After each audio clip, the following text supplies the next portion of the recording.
dis merci à l'éternel Dieu pour Azinga na zéro à Komissinga héros.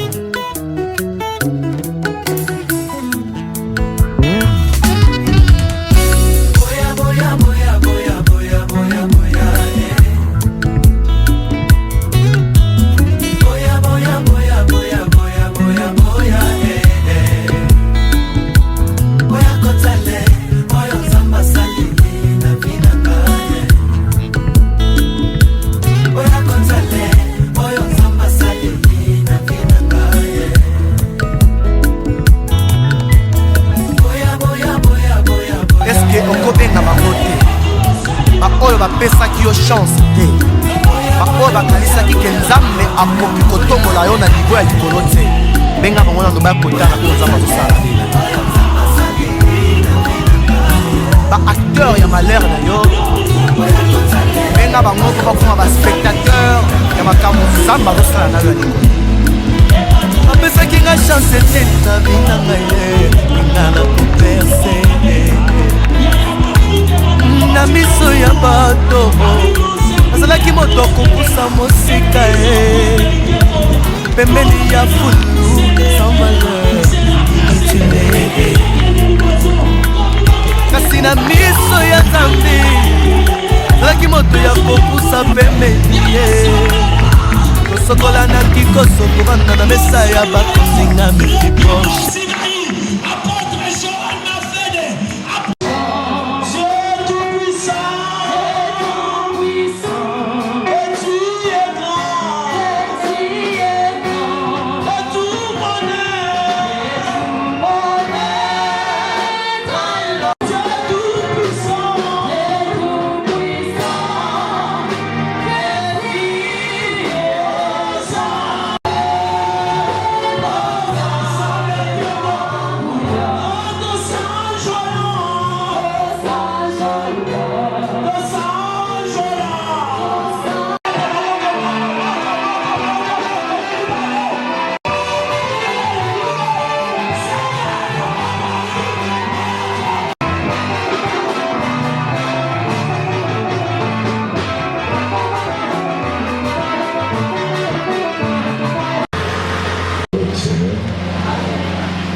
Et que la paix de Christ à laquelle vous avez été appelés pour former un seul corps règne dans vos cœurs. Dites à deux personnes, soyez reconnaissants et reprenez vos places, le Seigneur, nous pour l'adorer et pour le louer. En guise de la commémoration de l'existence de notre église, cette église, cette communauté a totalisé 26 ans. Voilà pourquoi nous sommes venus ce soir. Nous sommes venus pour l'adorer, lui dire merci Yahweh, lui témoigner notre reconnaissance. Fête de la célébration de 26 ans d'existence de notre précieuse communauté et 27 ans d'expérience de l'exercice ministériel de votre serviteur que je suis. Aujourd'hui, nous voulons témoigner notre reconnaissance à Dieu par rapport à ce texte que nous venons de lire. Paul est en train d'exhorter l'église, l'église de Colosse, de vivre, de marcher à la sainteté, à la charité, ainsi qu'à la piété. Il est dit de se supporter les uns les autres. Si nous sommes arrivés jusqu'à 7 jours, Parce que nous avons appris à nous supporter les uns les autres. Sinon, on n'allait pas totaliser ces 26 années. Mais supporter, et moi aussi je vous supporte. Et ensemble nous nous supportons les uns les autres. Voilà, aujourd'hui nous célébrons 26 ans. À l'agneau soit la gloire. Et il est dit, s'il est à un sujet de se plaindre de l'autre, pardonnez-vous sans le pardon, on n'allait pas arriver jusqu'à ce jour. Il y a eu des crocs à jambes, des incompréhensions. Mais c'est le pardon qui a fait que nous puissions arriver jusqu'à ce jour. Et il continue à leur dire, et même que Christ vous a pardonné, pardonnez-vous aussi. Mais par-dessus toutes ces choses, au-dessus des pardons, au-dessus de tout de supporter, il ajoute, il leur dit, revêtez-vous de la charité, qui est les liens de la paix. Sans l'amour, nous ne sommes pas une église. L'église, c'est l'amour. L'église, c'est là où il y a les liens, non pas de malédiction, mais les liens d'amour. Si nous chassons les liens, nous combattons les liens de célibat, des maladies comme ça.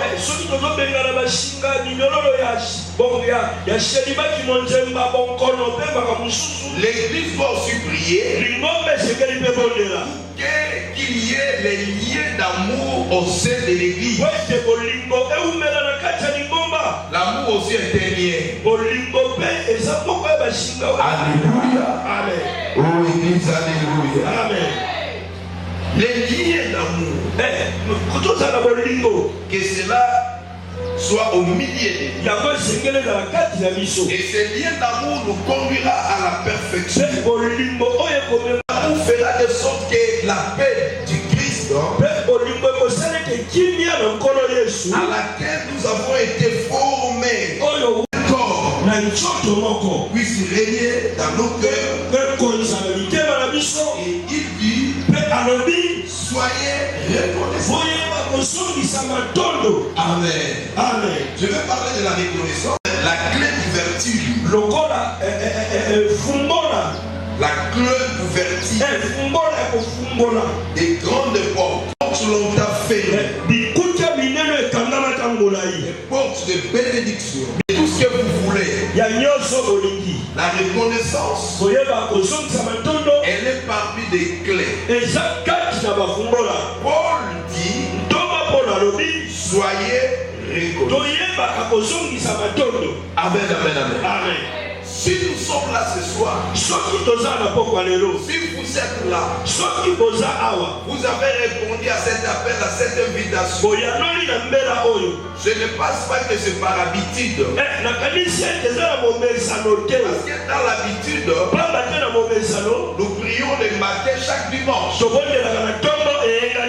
Contrairement aujourd'hui, c'est les après-midi. Ce n'est pas l'habitude. Alléluia. Amen. Si nous avons ramené notre culte, puisse être célébré cet après-midi. Parce qu'on avait voulu aussi être assisté par d'autres amis et collègues. Tout simplement, c'est parce que nous voulons témoigner à Dieu notre reconnaissance et tout ce qu'il a fait pour nous. Alléluia. Amen. Si nous serons ingrats, Dieu ne marchera plus avec nous. Mais lorsque nous lui témoignons notre reconnaissance, cela fera de sorte que Dieu puisse marcher encore avec nous. Si tu as celui qui est à tes côtés, à la gauche et à la droite, soyons reconnaissants. Beaucoup de portes ont fermé parce qu'on était ingrats. On était ingrats. On avait oublié le bienfait qu'on nous avait fait. Je ne parle pas seulement de Dieu. On doit être reconnaissant. Non seulement à Dieu, mais aussi à nos semblables, à nos frères et sœurs, dans le membre de nos familles, amis et connaissances. Alléluia. Amen. Parce que la reconnaissance ne doit pas être témoignée seulement à Dieu. Lorsque quelqu'un te fait du bien, il faut être reconnaissant. Vous savez, il y a des gens qui ont fermé eux-mêmes leurs portes.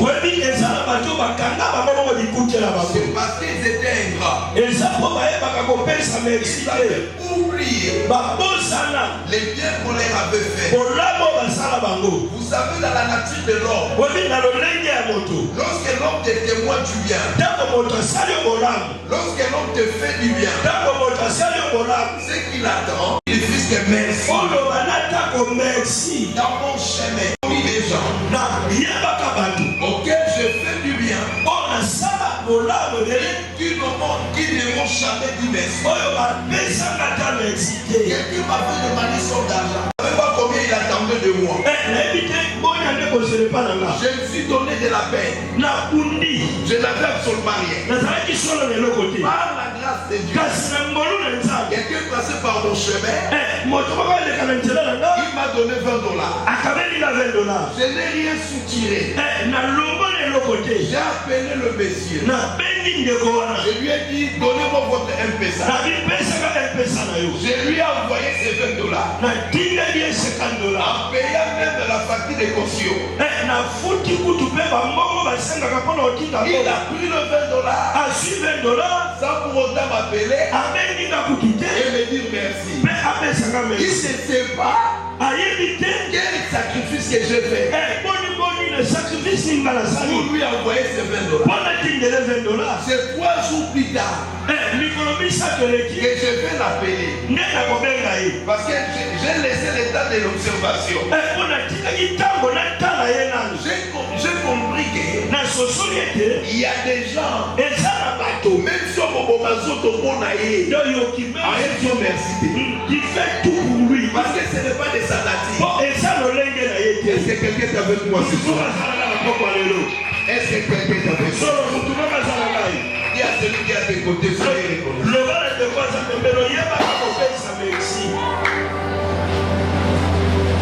je lui ai dit, mon frère, as-tu dit l'argent? Oui, Thomas. J'ai vu l'argent. Il y a un moment où il m'a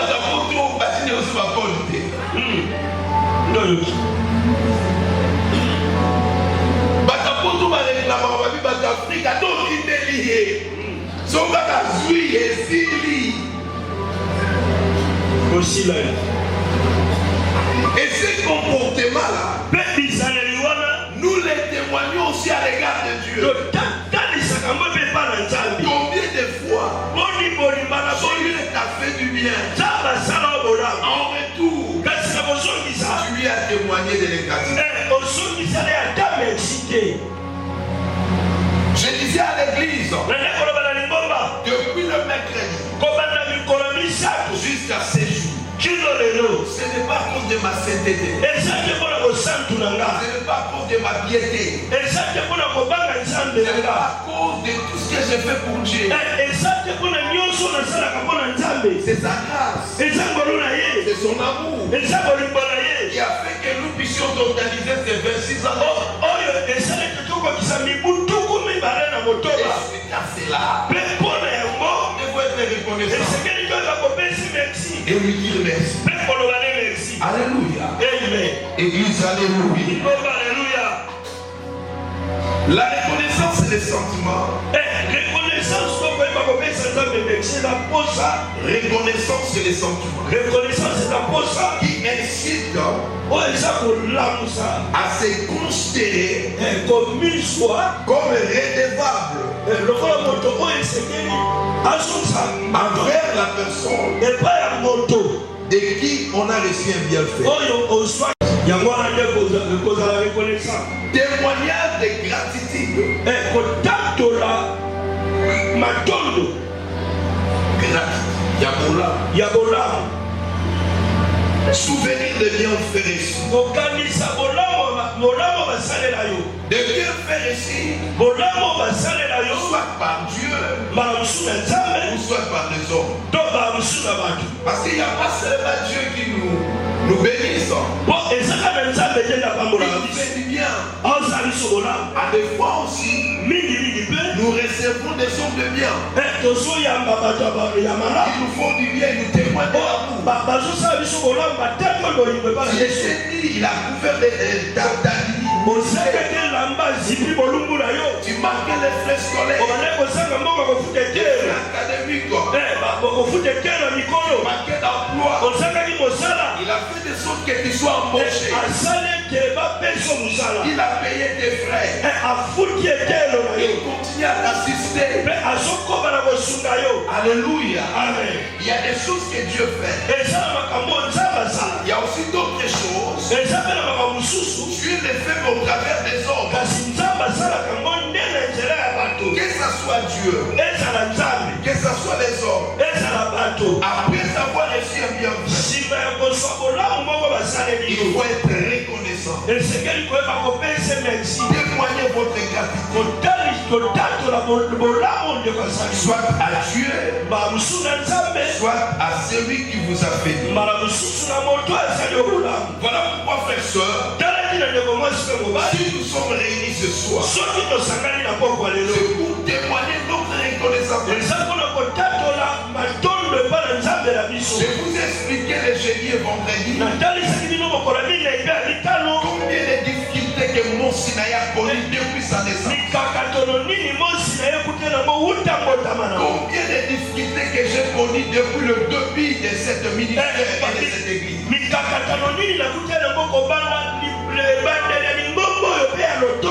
J'ai connu les bas. Beaucoup de difficultés. La honte, des lamentations, de plaies, des gémissements. Nous avons été haïs. Les gens disaient de n'importe quoi à notre sujet. Dieu était avec nous. Pourquoi le mercredi, jeudi, vendredi, je vous ai parlé de Bénézé. La pierre du secours, abandonnée parmi les hommes, mais une pierre qui est de Nazareth. Il nous avait accepté et il nous a soutenus. Pourquoi le mercredi, jeudi et vendredi? Même ce soir, on va encore dire. On va encore dire. Alléluia. Amen. Oh, alléluia. Dis-toi ensemble de Bénézé. Jusqu'ici, l'Éternel nous a secourus.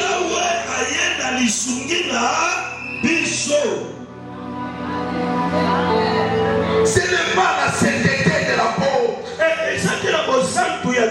Il y a des hommes où est plus saint que moi.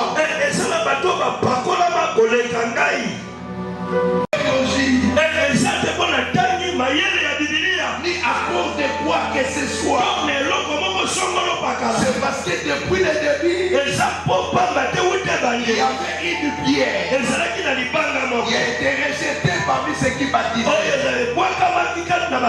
Mais nous, Sinaï, on avait ramassé cette pierre.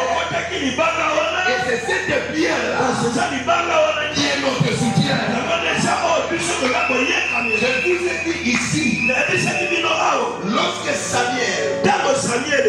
la pierre. Il a mis entre Mitzpah et Shechem. En disant Ebenezer. Jusqu'ici, l'Éternel nous a saigné. C'est prophétiquement. Alléluia. C'est l'apparition du Christ dans l'Ancien Testament. Il a existé avant le temps. Il a secouru. Et il continue à secourir. C'est ce Jésus-là. La pierre est jetée. Ramassé par sa vie. Et il le plaça au milieu des deux camps. C'est lui qui est notre soutien. Qui après moi Ebenezer. Alléluia. Amen. Oh, alléluia. Sans éternel, on ne pouvait pas arriver jusqu'à ce jour. Sans lui, bien vous ne pouvez pas répondre à cet appel. Il n'y a pas de la magie ici. Il n'y a pas de l'occultisme. Il n'y a pas de fétiche. Depuis la jeunesse de mon ministère, je l'ai dit jusqu'à ma mort. Je prêcherai que Jésus de la croix. J'ai ressuscité le troisième jour. Alléluia. C'est ce Jésus-là que j'ai appris depuis la jeunesse de ma vie chrétienne. Pas la doctrine universelle. Hier, j'ai partagé mon expérience avec les autres. Ce qu'il faut faire et ce qu'il ne faut pas faire. Et ces choses-là que nous avons observées. Nous l'avons observé. C'est ce qui a fait que nous puissions nous tenir bon durant ces 26 ans. À l'agneau soit la gloire. Oh, à l'agneau soit la gloire. À l'agneau soit la gloire. Je disais que mes bien-aimés, ce n'est pas à cause de ma sainteté, ni à cause de mes efforts, mais c'est la grâce de Dieu. C'est le secours de Dieu. C'est le soutien de Dieu. Et suite à cela, nous sommes obligés de lui dire merci Yahweh. Merci Yahweh. Merci Yahweh. Merci Yahweh. Pour ces 26 années. Merci Yahweh. Merci Yahweh. Pour tout ce qu'il a fait avec nous. Pour sa bonté, sa grâce. Et pour sa miséricorde. Qui était avec nous. Jour et nuit. Il nous a tenu compagnie. Jusqu'à ce jour. Alléluia. Amen. Alléluia. Amen. Oh, alléluia. Amen. Si vous lirez Luc 17, verset 11 à 10, la Bible nous parle des 10 lépreux. Ces hommes étaient lépreux. Une personne atteinte de lèpre, il sera retranché au milieu du peuple. Nous connaissons tous l'histoire. Il était retranché.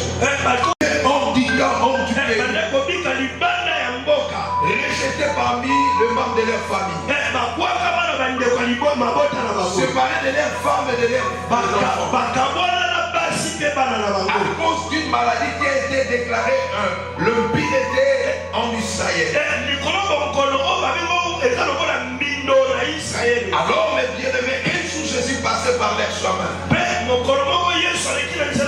Ils ont saisi l'opportunité pour demander à Jésus s'il pouvait les rendre pires, s'il pouvait les guérir, s'il pouvait les purifier.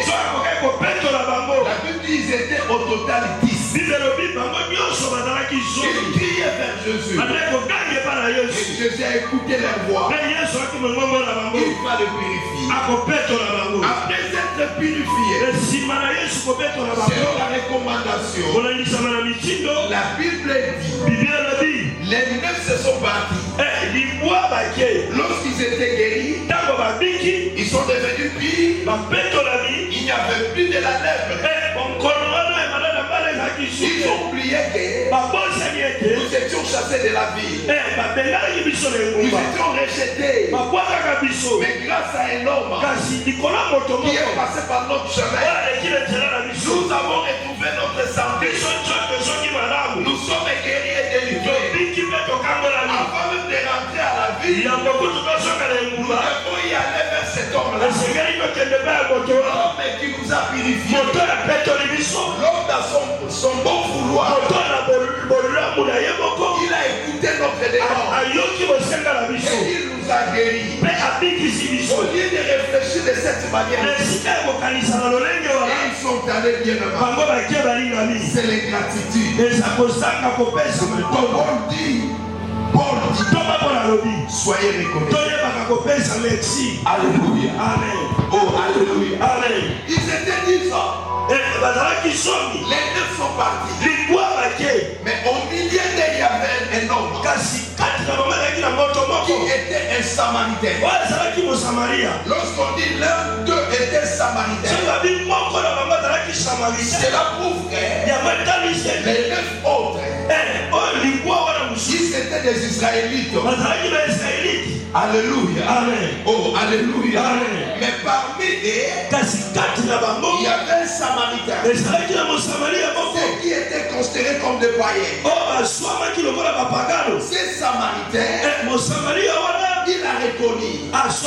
Si je suis en bonne santé, c'est grâce à cet homme-là. J'étais rejeté par ma femme. Ma femme ne voulait plus de moi. Même mes propres enfants ne me rendaient pas visite. Je vivais hors du camp. Il y a un à cause de lui, je suis réintégré dans la société.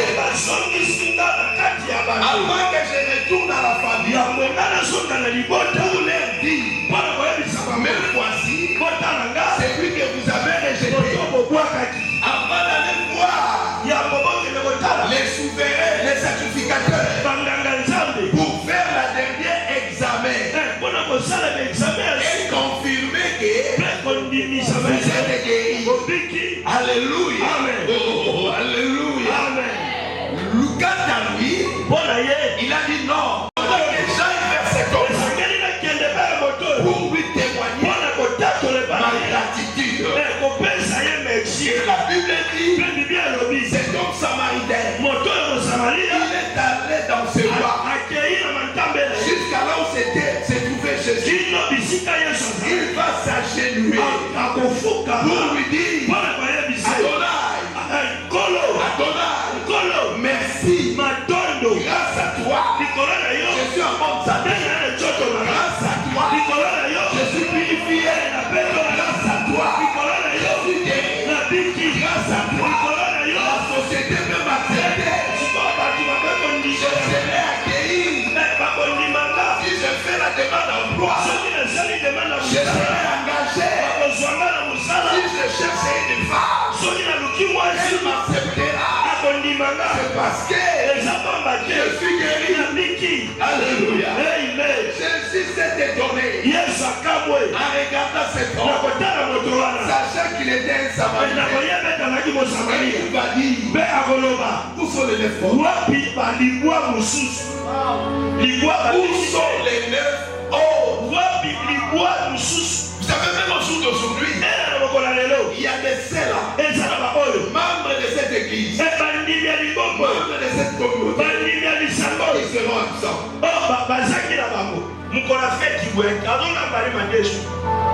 À quel matin ma famille? Elle est morte qui gâteau. Ça c'est l'ingratitude.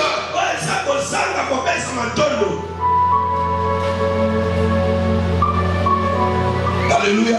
Amen. Alléluia. Frère, soeur,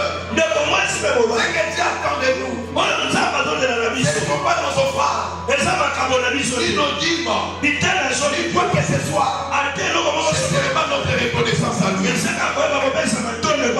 L'or est à moi, l'argent est à moi. Qu'est-ce que nous pouvons donner à Dieu? Et que Dieu, tel qu'il est là au ciel, il n'a pas ça. Wow. C'est lui le créateur de toutes choses. Il a créé le ciel ainsi que la terre. Lui-même il est assis dans le ciel. Et il a donné la terre au fils de l'homme. Mais fils que pour ça. Il faut être reconnaissant. J'ai vu des gens engagés. Après être engagés, son premier salaire, il donne à celui qui avait fait qu'il soit engagé. Pour témoigner sa reconnaissance. Et combien frères, Dieu nous fait du bien. Alléluia. Je suis en bonne santé. Je parle en criant. Cependant qu'il y a d'autres personnes qui sont dans des salles de réanimation. Ils sont sous les oxygènes. Et toi et moi, nous sommes en train de faire des mouvements. Ça c'est le bienfait de Dieu. Tout Dieu est bien le même. Nous oublions l'amour, la bonté, la grâce, la faveur que Dieu témoigne. Sinaï allait plus loin. Célébrer 30 ans. Soyons toujours reconnaissants. Soyez toujours reconnaissants. Même lorsque je ne serai pas, je ne suis pas éternel. Je le dis souvent ici. Un enfant m'avait dit, papa, pourquoi nous avons besoin de toi? On a besoin de nous. Ceux qui viennent d'en bas, on a besoin de nous. On a besoin de nous. S'il y a besoin de moi, je l'ai. Nous sommes arrêtés à traiter jusqu'à.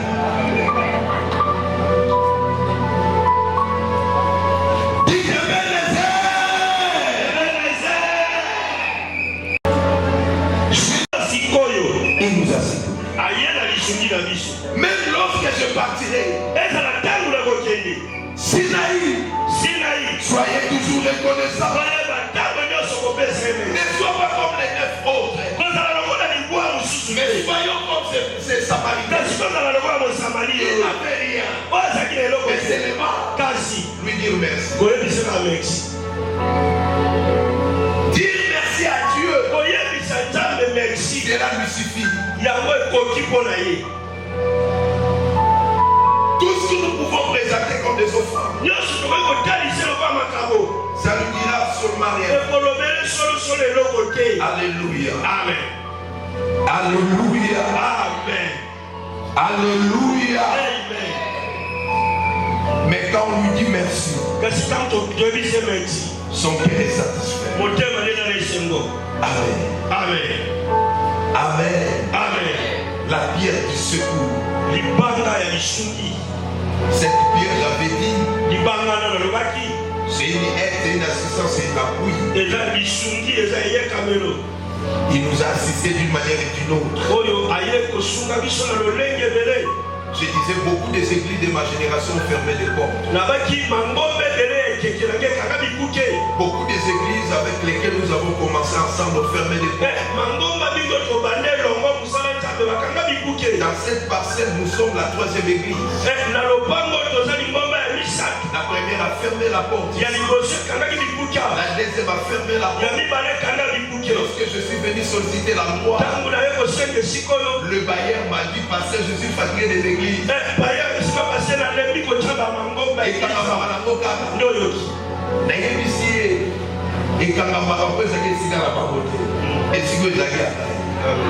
Et aujourd'hui, c'est plus de 15 ans que nous sommes là. C'est la grâce de Dieu. C'est la faveur de Dieu.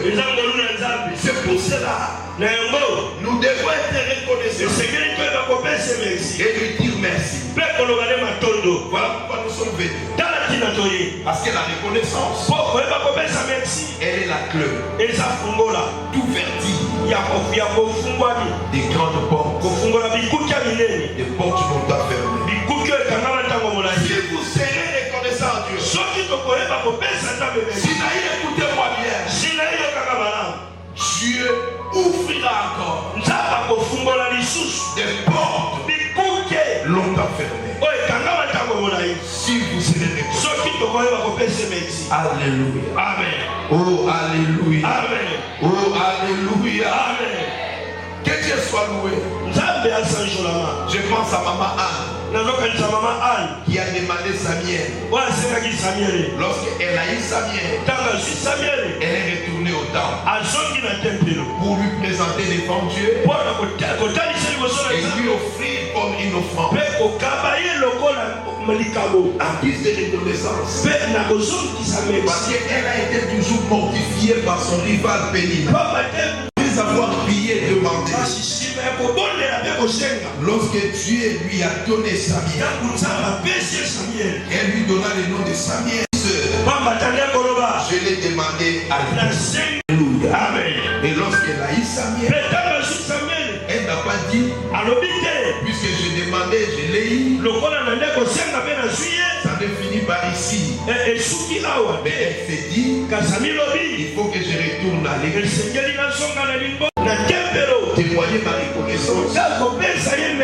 Na oya kwezi stérilité na ngai. Amen. Bakomi kobengaka mpe mama ya Samuel. Amen. Alléluia. Amen. Noko ya peli na Amen. na lobi na ngai. Alléluia. Amen. Na oya pamusi pa ya misu na ngai oyo peli na balai kobimisa. Amen. Frères, sœurs, lorsque nous sommes reconnaissants, Dieu continuera à travailler avec nous. Dieu continuera à nous ouvrir des portes.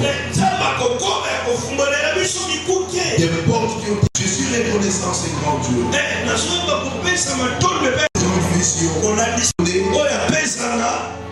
Depuis le début du commencement de mon ministère et de l'implantation de cette église, on a commencé avec une seule église. Et aujourd'hui, nous sommes une communauté avec des églises et des cellules. Pourquoi ne pas être reconnaissant? Pourquoi ne pas lui dire merci? Pourquoi être ingrat à ces grands dieux? Vous pensez que les églises qui ont fermé les portes ont été tellement mauvais que nous? Et que nous on était bons par rapport à eux? Non, non, non. C'est la grâce de Dieu. C'est la faveur de Dieu. C'est l'amour de Dieu qu'il a témoigné à notre église. Voilà pourquoi je n'ai jamais voulu être ingrat à ces grands dieux. J'ai toujours témoigné ce bienfait. J'ai toujours témoigné sa grandeur. C'est pourquoi je vous associe dans cette grande vision. Pour que tous ensemble nous puissions dire Ebenezer, jusqu'ici tu nous as secourus. Les dieux de Kassongozalem, les dieux de Mango Marcel, les dieux de Liekofokoi, les dieux de Bodezam. Alléluia. Amen. C'est Dieu-là qui est aujourd'hui mon Dieu. Qui a dit Alléluia. Amen. Il nous a secourus. Il a marché avec nous. Alléluia. Amen. Il nous a épargnés dans toutes les dangers, les pièges qu'on avait préparés contre nous. Il nous a bénis.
gradué batele.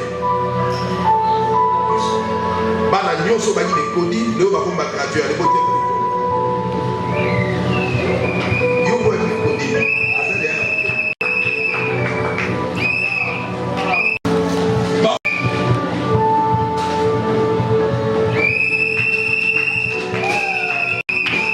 Bana e kodi. Ça va jouer la tout ça là. Dieu lui gaza là. Après nous sommes tout mi balé. Il veut qu'il fasse quoi pour toi?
Il t'ajoute les oreilles.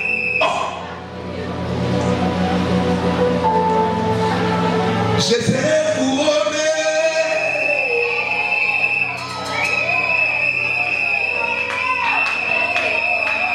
Moi je serai couronné. Sur là, devant le Père, il me dira son époux. Lelo aza na université. Baza ebele bana bakotami baza na université. Bakotami bazwi ba diplôme d'état boza ebele.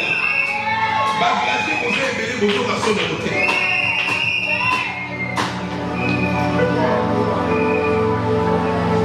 Si vous serez reconnaissant, Soko koyeba kotonda nzambe. ndenge na lobaka. Les jours de ma mort, il y aura 4 et 5 cercueils. Si vous serez reconnaissant de tout ce que mon Dieu a fait pour vous, de tous les sacrifices que je paye, le prix que je paye pour vous, je suis reconnaissant à l'égard de mon Père. Si vous aussi, vous serez reconnaissant à mon égard, je ne mourrai pas ainsi. Je ne mourrai pas ainsi. Alléluia. Amen. Là, il y a des gens qui sont célibataires, vous ma balle. Vous qui m'a beaucoup pas beaucoup de la faire. Vous qui n'a pas lié katana. Je vous connais tous. Est-ce que vous étiez venus ici? Qui peut m'échapper? Qui peut m'échapper? Nani? Je vous connais, je vous maîtrise.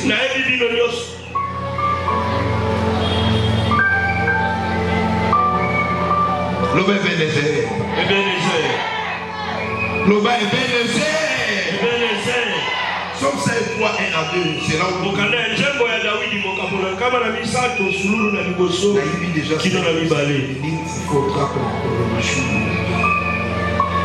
Et tout ce qui est à moi, bénis son Saint-Nom.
J'étais trop mince. J'étais pas ainsi.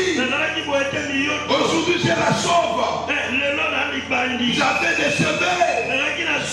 Alléluia. Amen. Je suis devenu chauve. À cause de son nom. Je n'oublierai jamais. C'est bien fait.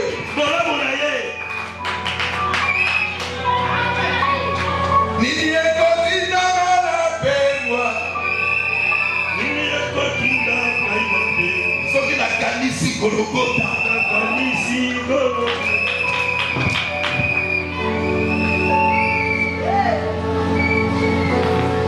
Atangisi na baklasi nzambo. Malgré qui Dieu c'est Dieu.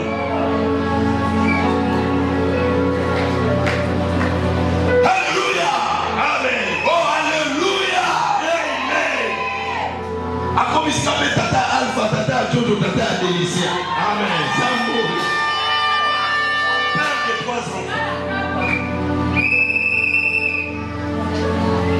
Tobanana yo kala. Alléluia. Kolonana. Tatalana Yesue. Touti na yo mosika. Na banguno na seke. Epa ya papa kasongo.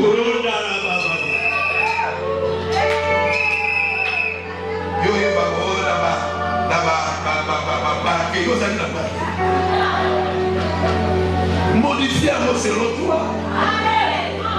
Chacun a eu ma paquet dans ma femme, pour aller dans ma paquet dans ma femme.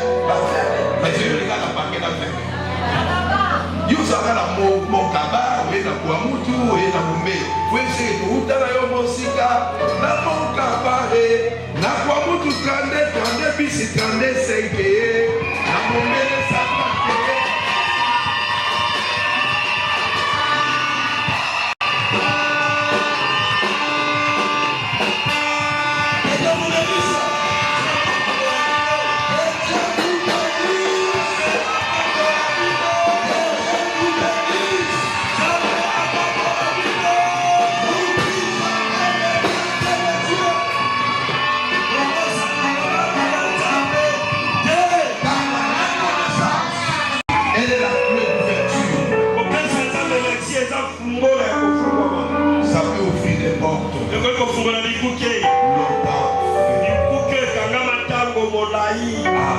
Amen. Amen. Amen. Amen. Est-ce qu'on peut s'y faire? Solo le retirement.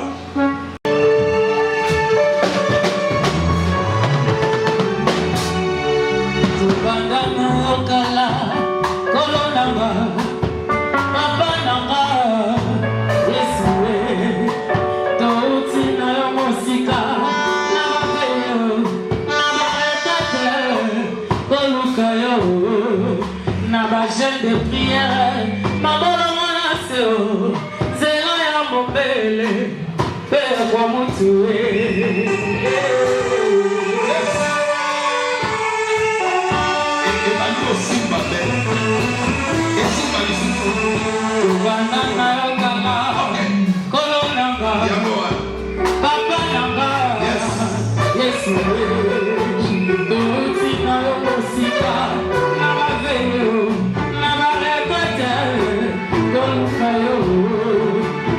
Chef de prière, ma bonne c'est là y'a mon cabane, n'a pas votre mon père.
qualité, une nourriture de valeur, une nourriture qui donne la véritable vie éternelle aux brebis qui t'écoutent. À chacune des brebis présentes en Seigneur, restez à mon Sinaï. Ta bénédiction est à mon Sinaï. N'écoute pas les diables. Et fonce droit vers ton Dieu. Il te bénira. Quel que soit. Cherche seulement l'Éternel. Cherche seulement l'Éternel. Par les âmes que tu as amenées sous son service. Qu'ils soient bénis. Et que nos âmes que tu lui as données